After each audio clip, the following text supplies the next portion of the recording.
to welcome Victoria and Philippa to the studio, and of course Philippa and Victoria make up the duo Poperasops. Welcome to the show, girls. It's great to speak to you. Hello, lovely to be here. It's amazing to actually see you, because it's been so long that we've had contact for quite a while, and then we lost contact, and then we've got contact again, which is great. And of course, especially in these unprecedented times at the moment, it's very difficult, isn't it? But it's great to see you both, and it's great for you to share what you do with the listeners.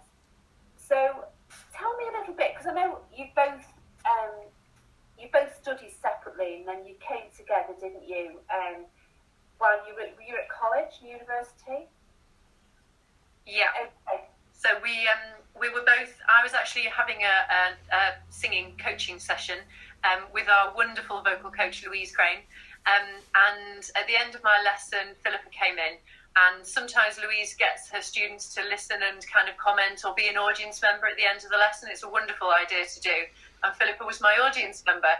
And we just hit it off straight away, didn't we? And just realised both of us have a slightly daft sense of humour. It was the start of a beautiful friendship. So, I mean, have you both been interested in the arts and singing all your lives then? Were you singing at a young age? Yeah, I have sung in, I started out singing in church choirs when I was about 7. That's what all members of my family used to do. And it was just, expected I'd do the same, and I loved it, and it was where I felt at home with singing. I actually entered the BBC Choir Girl of the Year competition when I was 16. Oh, I was a runner-up, but I didn't get crowned that year. But that was where I felt most at home, and it was only when I then went to sixth form in university that I was kind of introduced into more diverse genres and started doing a bit of musical theatre and a little bit of opera, and then I have a big love for early music as well. Yeah, fantastic. What about you, Victoria? What sort of inspired you to start singing professionally then? Well, I'd always been in choirs at school and productions and things like that. And then my family actually took me to go and see West Side Story at Manchester Opera House when I was 16. Must be something about the teens. And in the interval, I said to Mum and Dad, I kind of said, actually, I think I could do that. I think I want to do that. And my dad had been a rock and roll singer in a band in the 70s, and he toured Austria and Germany. So he kind of knew the world of singing better than I did. But he said to me, if you want to do it, then go and train properly. We'll get you a proper vocal coach. Go and train professionally and look into musical theatre originally. And then I went to Birmingham Conservatoire, and my wonderful teacher there was like, yes, absolutely fantastic, but have you heard this classical song? And then she said, have you heard this operatic aria? And it was just this entire new genre of music that I hadn't realised. I'd heard, but I hadn't realised was there. And it just got me inspired, and then I just fell in love with it. It's absolutely amazing. I still love all the musical theatre as well, but the classical and opera is really just taken off. So, it's really special, isn't it? Now, if I know when you met, both of you met, you sort of, you gelled and you came together and everything. Did you ever think at that point that you would be performing together? Is that something that you talked about in the early stages? Well, after we'd had our brief conversation at the end of Vicky's lesson, I went home and I'd been thinking about setting up a duo for a while because I'd finished my postgrad course. And I'm not very good at selling myself. I always find it easier when I've got something else or somebody to help sell that dream in. And so I thought, she was quite good fun. And I messaged her and I said, would you be up for setting up a duo with a bit of a difference? Because actually I wanted to focus a little bit on the comedy side of things, because that's what I think is probably one of my skills on stage, is a bit of a comedy performance. Expressions are amazing. And luckily, Vicky was up for it. We met up once, didn't we? Had a bit of a chat to make sure, a deeper chat, to make sure we both felt we were compatible and we had the right experience. And we were quite serious, weren't we? Kind of said, right, okay, so what we showed some of her operatic videos, and I was like, oh, yeah. Very good. We're both like, oh, excellent. So yes, we both established that we can both sing. Great. What do we do now? And we thought, I know, let's apply for the voice. That's what, everybody does. And things relaxed from there, I think, didn't they? We got, we realised that actually, but I mean, both of us are so used to having fun in what we're doing. Yeah. And we then realised after the first kind of serious meeting that we could just relax a little bit, and I think that's what works so well, isn't it, Phil? Yeah, we can bounce off each other, and it just feels like good fun and not work. And I think if you can show up to work and doesn't feel like work, then bonus, you know. Yeah, absolutely. Now, of course, Philippa, you were saying that, you know, the comedy side came out and you wanted to perform. So what is it that you actually, I know you perform together, there's a little bit of a comedy bet to it as well. How did you come to that? How did you sort of put that together with classical music? Because classical music's quite serious, really, isn't it? Can be, yeah. Yeah, it can be.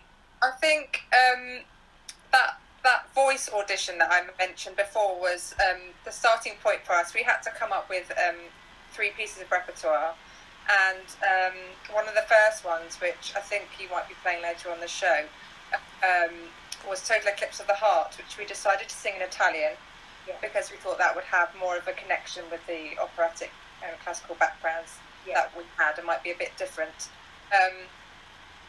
And initially, Vicky was very much the serious, I'm going to perform it properly as a classical crossover artist would, and I was a bit silly and sort of, you know, doing air guitar in the instrumental break and, you know, all sorts of silly things. And in those first few rehearsals, we used to laugh more than sing, I think.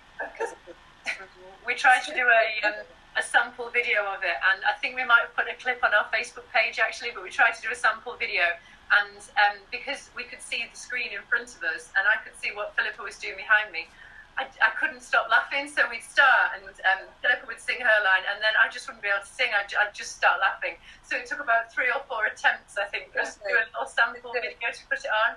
But yeah, I think it helped. And then we sorted out some hand gestures that we tried to synchronise, and once we had polished the performance, we realised that, or we hoped, and, you know, proof was in the testing of the pudding, as it were, but other people found it amusing too, so we thought this works, so we can apply this to different repertoire, and perhaps the sort of songs that you wouldn't necessarily expect a classical duo, classical crossover duo to select. Yeah, brilliant. So, I mean, obviously it's very difficult at the moment, you're under lockdown. How are you coping with that? Because nobody's performing at the moment, are they? No, I think it's very tricky. We started out, because obviously the beginning of lockdown was all of the gigs being cancelled, and basically every single day there'd just be more emails, which as a performer is the last thing that you want to do. So it felt really, really tricky and really hard. And then I was doing some work for a charity, and people were asking me if I would record a video and send it to family and relatives and things like that. And I said to Philippa, you know what, this one would sound so much better with some harmony. I think, what was the first one we did? I think it was Over the Rainbow, wasn't it?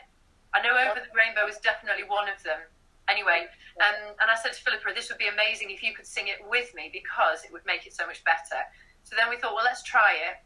Philippa is a bit of a whiz with the video, so we recorded them, and then Philippa was able to put them together and put some nice soft filters on them and things like that, so they looked quite snazzy. And we put them onto the Facebook page and got really good feedback, so that's kind of how we started with doing some videos and singing together over lockdown, and just trying to keep in touch as well, because we're in touch so much in person and, you know, doing performances, that it's also kind of having the social time and keeping keeping each other's spirits up when we can't physically go and see each other as much. It's been really hard, but I think we've found ways to kind of around it, to vaguely compensate. Yeah, it is very hard, and of course people are finding new ways, like you said, to try and get over it, and trying to do as much as they possibly can, to be as normal as they possibly can under the circumstances, and it is very difficult, isn't it? Yeah. And so I know you've got an album, you've released an album, haven't you? Can you tell us a little bit about the album and what kind of stuff's on it, Philippa? Yes, we have self-released an album. We've called it Strawberry Blonde, mainly because Vicky's got some strikingly beautiful red hair, and I was always on the blonde side. And we've got a few solo pieces on there, but it's mainly duets, a mixture of things. Do you want to take over, Vicky, because you've got the I just happen to have a copy of the album in front of me. Well, we've got a whole mix. We've got some very classical repertoire, which we know that people have really enjoyed. So we've got things like the Letter Duet from The Marriage of Figaro. And then we go all the way through to some classical, when I say classical, I mean classical crossover, typical classical crossover songs, which include things like a version of Senza Catene, which is Unchained Melody. And then the next track, when you come along to it, we've got The Prayer. And one of them, which is slightly more unusual, is our own version of Con le mie lacrime, which is As Tears Go By, which the Rolling Stones actually inspired us with that one, because we heard them doing a version in Italian, and we thought, oh, that would be amazing, we could try that. So it's a whole mix. It's things that are unexpected and very, very different to all of the expected ones. Philippa does a wonderful version of Lascia ch'io pianga from Handel's Rinaldo, which I absolutely adore hearing her sing. So I persuaded her to put that onto the album. And I think Philippa asked me to put O Mio Babino Caro on, which again is very well known, Gianni Schicchi, because that's her that I sing. So it's a mix of our things. I had to bring in Puccini and Verdi and stuff, so we had to have at least one of those on there. Absolutely. So the whole variety, unexpected and expected at the same time. Yes. So when the album is available off your website, is that correct? Yes. Sorry. Go on. Our website is poperasops.co.uk, and there is some information about how you can go about getting hold of a copy on there. Brilliant. Okay. And is it only available on your website then? Currently. Yes. Yeah. Brilliant. Currently. So I'm just asking really because I know listeners do actually purchase a lot of albums whilst the show goes live. So it will be great to actually share that. And I'm going to be playing, I think one of the tracks that I'm going to be playing tonight is a track that's on the album. Is that correct? Yeah? And there's a track that's not on the album. Tell us a little bit about those tracks then. The track that's not on the album is the one that I was mentioning earlier. It's our recording of Total Eclipse of the Heart, Italian. And it was, as I mentioned, one of the very first pieces that we ever sang together. So it holds a very dear place in our hearts, and we quite often perform it at events because it's still unexpected. I think people think they're going to be able to sing along, and then we start singing. Sing along, and then we sing in Italian, and they're like, oh, well, we find it funny anyway. And the other track that is on the album is Never Enough from The Greatest Showman, and we've turned it into a duet. Vicky starts off, I sort of take over, and then we turn it into a harmonised version. And that's something we do quite a lot, where we will harmonise it ourselves. So I think gives it a unique spin, something that, is different from anyone else who might also be singing that repertoire. Yeah, brilliant. So have you thought about maybe doing a non-line concert, a full concert of your album whilst we're in lockdown? We have. It's just sorting out the logistics because obviously with the lag in time delay and things like that, it's making sure that we do it properly because with a lot of our listeners, we don't want them to kind of have difficulty hearing the concert. So we're looking into various ways of being able to do that. And we've actually been approached by a couple of online festivals. There was one, which one was it that featured one of our songs, Philippa, recently? The Seven Arts Still Exist. Yeah, which put us on as feature and asked us perhaps next time to look into a live show and things like that. So we've considered it. It's just making sure that we can do it properly. But I hadn't thought of doing it as the album. So that's a new idea, isn't it, Philippa? We can probably do it now that you're allowed up to 6 people in an outside space. When the sun decides to show its face again, we could do an outdoor performance, perhaps. I think that would really work well. I think that would work really well. And it'd be lovely to have you come in the studio live, 1 week. And once we're out of this and we're back, getting back to normal and I'm back live in the studio, it would be lovely to have you both in the studio to share that time. And of course, co-host with me. Because I think we'd have a right laugh. It'd be the perfect blend of madness.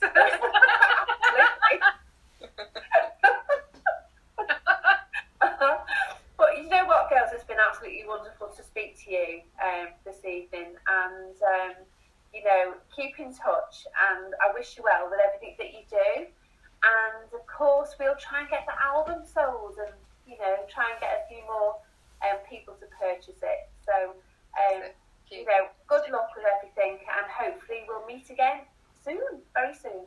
Yes, you too. Take care and stay safe, and yes, hopefully see you again soon. Yes, definitely. Take care. Bye-bye. Yeah, bye.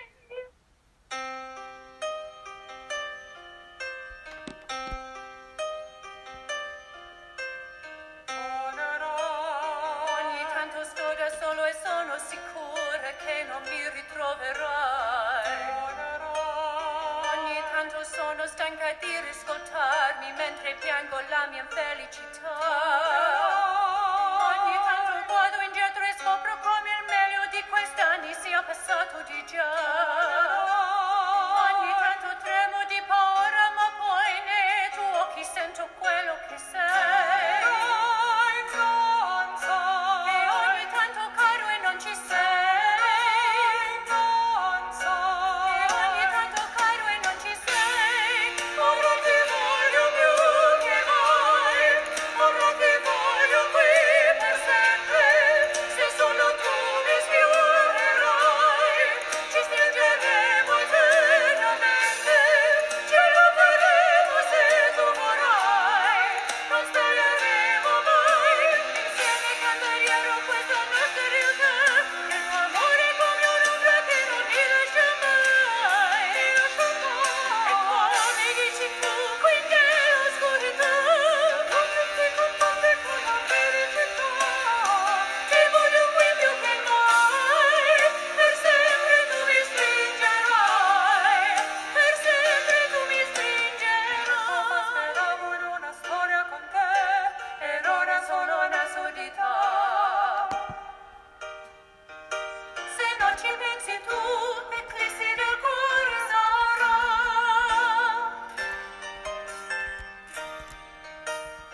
You're listening to Jannie on Classical Crossover for You on Calon FM.